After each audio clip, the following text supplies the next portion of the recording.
இந்த பதிவை பார்க்க போகிற அத்தனை அன்பர்களுக்கும் அடியார்களுக்கும் அடியனுடைய பணிவான வணக்கங்களை தெரிவிச்சுக்கிறேன். அன்பினை பெறுவாயாகில் அதர்மங்கள் அனைத்தும் நீங்கி துன்பமும் தவிர்ந்து போகும், துயரமும் இங்கு உண்டோ சொல்வாய். இந்த பதிவில் நம்ம பார்க்க போகிறது, முந்தின பதிவில் ராஜராஜேஸ்வரி பாமாலை போட்டோம். அது நாட்டுக்கோட்டை செட்டியார் அப்படின்னு சொல்லுவாங்க, நகரத்தார்னு சொல்லுவாங்க. அவங்கெல்லாம் மிகப்பெரிய வணிகர்களாக, மிகப்பெரிய செல்வந்தர்களாக வாழ்ந்தார்கள். ஆரம்பத்தில் அவங்களும் முயற்சியால் தான் அந்த நிலைமையை அடைஞ்சாங்க. அவங்க எல்லாருக்கும் நம்ம பிள்ளையார்பட்டி கற்பக விநாயகரும் இந்த ராஜராஜேஸ்வரி அம்மையும் தான் அருள் பண்ணி அவங்களாம் அந்த அளவுக்கு உயர்ந்தாங்க. உழைப்போடு இவங்களோட திருவருளும் கலந்து கிடைச்சதுனால எல்லாரும் மிக உன்னதமான நிலைக்கு வந்தாங்க. அங்கே இருக்கிற வீடுகளில் காரைக்குடியில் போய் பார்த்தீங்கன்னு வச்சுக்கோங்க, ஒவ்வொரு வீடும் அவ்வளவு நீளமாக இருக்கும், அவ்வளவு அகலமாக இருக்கும். அந்த வீட்டுக்குள்ளே எப்படி பார்த்தாலும் ஒரு 500 பேர் வசிக்கலாம் போல் இருக்கும். அவ்வளவு பெரிய பெரிய வீடுகள். அவ்வளவு அற்புதமான அந்த வளமையை கொடுத்தவள் இந்த ராஜராஜேஸ்வரி. அவங்களுக்கு தேவையான ஞானத்தை வழங்கியது நம் விநாயக பெருமான். அந்த அறிவை கொண்டு இந்த ராஜராஜேஸ்வரியின் அருளை கொண்டு அவங்க முன்னேறினாங்கன்னா, அவங்களுக்கு கருணை பண்ண அதே ராஜேஸ்வரி அம்மை இன்றைக்கும் அந்த நகரத்தார் பெண்கள் இந்த பாடல்களை பாடும் வழக்கம் வச்சுருக்காங்க. அவங்க பாடி பழகிய பாமாலை தான் இந்த ராஜராஜேஸ்வரி பாமாலை. அவங்களுக்கு செல்வம் வேணும், பாடினாங்க. நமக்கு செல்வம் வேணும், நாமும் பாடலாம். இதுக்காக தான் இந்த பதிவை போடுறேன். யாருக்கு தேவை இருக்கோ அவங்க எடுத்துக்கட்டும், அவங்க பாடட்டும். துறவியாக வாழறவங்க துறவியாக இருக்கட்டும். வாழ்க்கைக்கு செல்வம் இல்லையானால் ஒன்றுமே இல்லை. பொருள் இல்லாருக்கு இவ்வுலகு இல்லை. அது எல்லாருக்கும் தெரிஞ்சது. நாலண்டியாரில் ஒரு பாட்டு இருக்கும். அப்பப்போ அது எப்படி சொன்னோன்னா, உழைப்பெய்து அடுவது போலும் துயர் ஏற்படுமா. அதாவது இந்த உலகியல்ல அறம், பொருள், இன்பம் அப்படின்னு 3 இருக்குது. அதில் நடுவதாகிய பொருள் இருக்கே, அது இல்லைன்னா அறமும் கிடைக்காது, இன்பமும் கிடைக்காது. அந்த நடுவனது எய்தின் இருதலையும் எய்தும். அதாவது நிறைய நம்மகிட்ட பொருள் இருந்தால் நாம் நினச்சா அறமும் செய்யலாம், இன்பமும் கிடைக்கும். அந்த அறத்தின் வழி வந்த செல்வத்தால் அறத்தின் வழி செலவு செய்தால் இன்பமும் கிடைக்கும். அது மாதிரி ஒரு மிகப்பெரியவங்களாம் சொன்ன விஷயம் வாழ்க்கையில் எல்லாரும் அனுபவபூர்வமாக அனுபவிச்சிட்ருக்கிற ஒரு விஷயம். பொருள் அல்லவரை பொருளாக செய்யும் பொருள் அல்லது இல்லை பொருள். அந்த அளவுக்கு பொருள் மிக முக்கியமானது இல்வாழ்க்கைக்கு. துறவிக்கு வேண்டாம், ஆனால் இல்வாழ்க்கைக்கு பொருள் வேண்டும். அதான் அந்த 2 நெருப்பு துண்டு அதுக்கு நடுவில் மாட்டிட்ட ஒரு எறும்போட நிலைமை போல் பொருள் இல்லையானால் வாழ்வியலில் நம்ம துன்பப்படுவோம். அப்போ எல்லாருக்கும் இது தேவை. இல்வாழ்க்கையில் இருக்கிறவங்களுக்கு எல்லாருக்கும் தேவை. அதில் குறிப்பாக பெண்கள் இதை ரொம்ப உருகி அம்பாளை பாடுறதில் உருகி பாடி பழகி இருக்காங்க. அதனால் நம்ம மனசு நினச்சா கட்டாயமாக இதை செய்யலாம். வேணுன்றவங்க எடுத்துக்கலாம். யார் துறவு வாழ்க்கை வாழறாங்களோ அவங்க இந்த பொன் பொருளை தேட வேண்டாம். ஏன் துறவிகள் தானே ஞானசம்பந்தரும் சுந்தரர் பெருமானும் அவங்க இறையருள் பெற்றவங்க தானே. சாமிகிட்டே இறைவன்கிட்டையே பொன் கேட்டு 2 பேரும் போட்டிக்கு போட்டு பொன் வாங்கி, அப்போ வறுமை, மழையின்மையினால் வறுமை இருக்குது. அப்போது 2 பேருமே பொன் கேட்குறாங்க. இதுவே தரத்தில் ஏன் எனக்கு குறைச்சி கொடுத்த, எனக்கும் சரியாக கொடுன்னு கேட்டு வாங்கி மக்களுக்கு உதவி செய்கிறாங்க. அதுபோல் அடுத்தவங்களுக்கு ஒரு தர்மம் பண்ணணும்னு நினச்சா கூட பொருள் வேணும். இல்வாழ்க்கையில் இருக்கிறவங்கள தான் துறவியை கூட காப்பாற்ற முடியும். அப்படிப்பட்டது பொருள். அதனால் நம்ம இந்த பாடல்களை, இந்த பதிகங்களை பாடி பயன் பெறலாம் அப்படின்றது என்னோட பணிவான நம்பிக்கை. இதை உங்களுக்கு சொல்கிறது பணியோடு சொல்கிறேன். வேணுன்றவங்க எடுத்துக்கோங்க. அந்த பாடலில் இப்போ சில பாடல்களை பார்க்கலாம். நிறைய இருக்குது, அதில் 45 பாடல் இருக்குது. நாம் சில பாடல்களை பார்க்கலாம். ஓம் சக்தி ஓம் சக்தி ஓம் சக்தி ஓம் ஓம் சக்தி ஓம் சக்தி ஓம் சக்தி ஓம். மூவர்க்கும் தேவர்க்கும் யாவர்க்கும் மேலான முதல்வி முக்கண்ணி போற்றி. முறையாக தொழுவோர்க்கு துணையாகி வழிகாட்டும் முத்தமிழ்ச் செல்வி போற்றி. நாவுக்கும் நெஞ்சுக்கும் நலம் தந்து இனிக்கின்ற நாதாந்த சக்தி போற்றி. நான் என்றும் எனதென்றும் நலியாத நிலை சேர்க்கும் ஞான பூங்கோதை போற்றி. பணிவார்தம் துயரோடு பிணியாவும் பொடியாக்கும் பரம கல்யாணி போற்றி.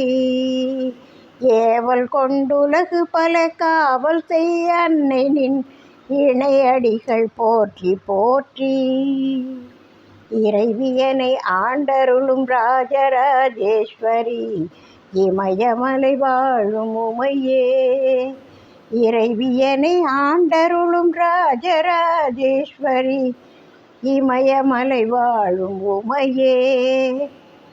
ஓம் சக்தி ஓம் சக்தி ஓம் சக்தி ஓம் ஓம் சக்தி ஓம் சக்தி ஓம் சக்தி ஓம். அடுத்து இன்னொரு பாடலை பார்க்கலாம். நிறைய பாடல்கள் இருக்குது, எல்லாமே மணிமணியாக இருக்குது. நாம் கொஞ்சம் குறைச்சிக்கிறோம். நிறைய ஃபுல்லாக பதிவுகள் போடுறது கஷ்டமாக இருக்கும். அன்பர்கள் அடியார்களுக்கு தேவைப்படுமோ தேவைப்படாதோ, அதனால் கொஞ்சமாவது போடுவோம் அப்படின்றதுக்காக.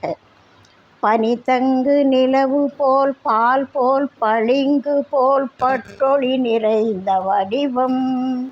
படிக மணி மாலையும் ஏடும் தரித்து யாழ் பயின்றருளும் 4 கரமும்.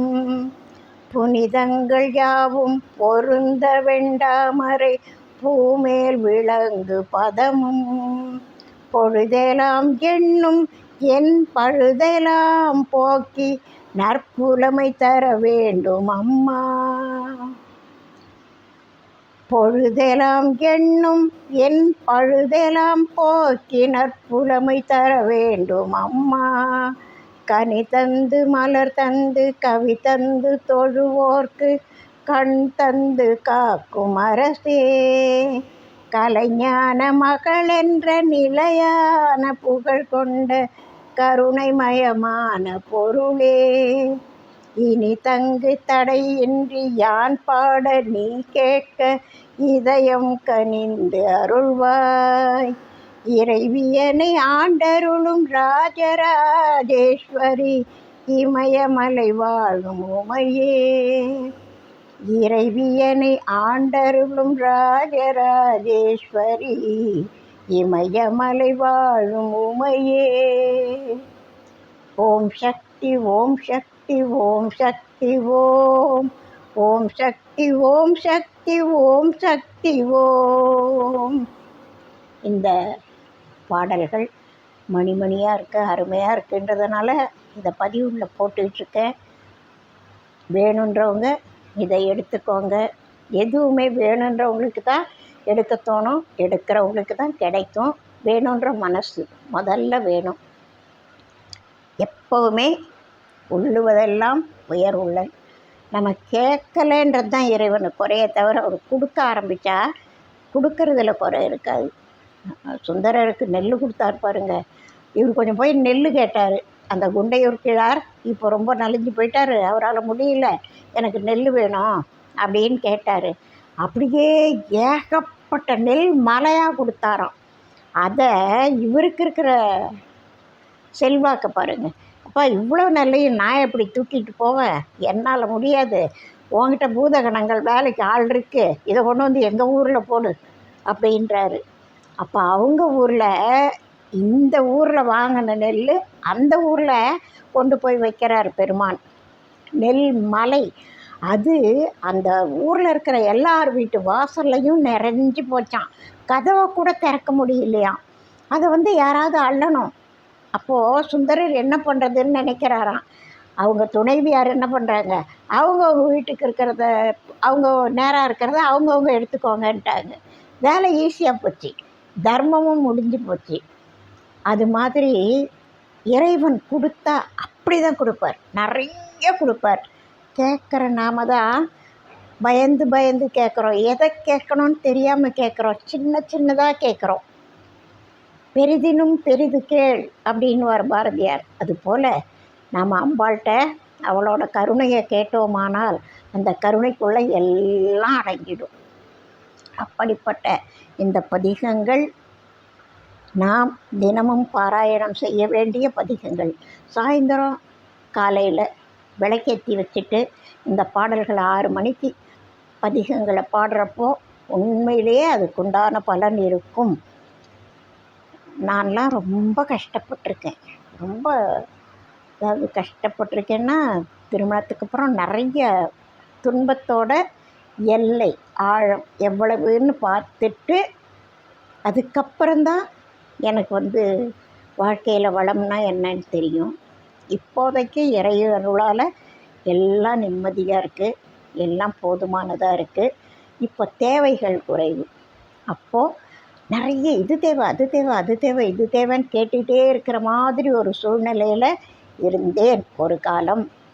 அப்படிப்பட்ட எனக்கு இந்த இறையருள் தான் இந்த அளவுக்கு அமைதியாக, நிம்மதியாக, சந்தோஷமாக பேச வைக்குது. அப்படி அம்பாள் நினச்சா, இறைவருள் நினச்சா நமக்கு நிம்மதியும் சந்தோஷத்தையும் ஆரோக்கியத்தையும் அவங்க கொடுப்பாங்க. அது வேணுன்றவங்க கேட்டு வாங்கிக்கோங்க. வள்ளலார் ஒரு பாடலில் சொல்லுவார், காற்றாலே மழையாலே கனலாலே புனலாலே எதனாலே எனக்கு துன்பமே வரக்கூடாது, இடையூறே வரக்கூடாதுன்னு நான் இறைவன்கிட்ட கேட்டேன். அவர் என்ன செஞ்சாராம், உடன் அளித்தான் எனக்கு.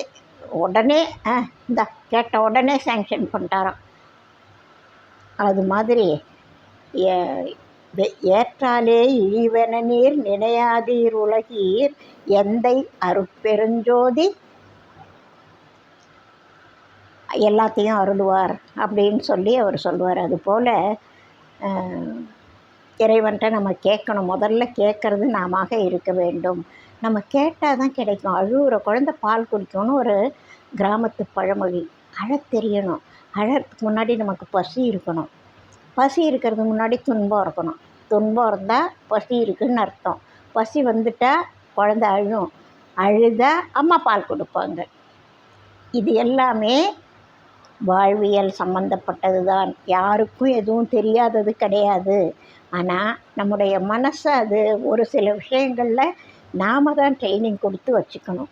அது மாதிரி தேவையுள்ளவங்க கேளுங்க, நீங்கள் பாடுங்க, முடிஞ்சால் பாடுங்க, முடியலன்னா குறைஞ்சபட்சம் கேட்டுட்டாவது இருங்க. நல்ல விஷயங்களை கேட்குறதும் நல்லது தான், பாடுறதும் நல்லது தான், அடுத்தவங்களுக்கு எடுத்து சொல்கிறதும் நல்லது தான். இதை தான் பெரியவங்க சொல்லியிருக்காங்க. அதனால் எனக்கு தெரிஞ்சதை உங்கள்கிட்ட சொல்கிறேன். வாழ்க வளமுடன்.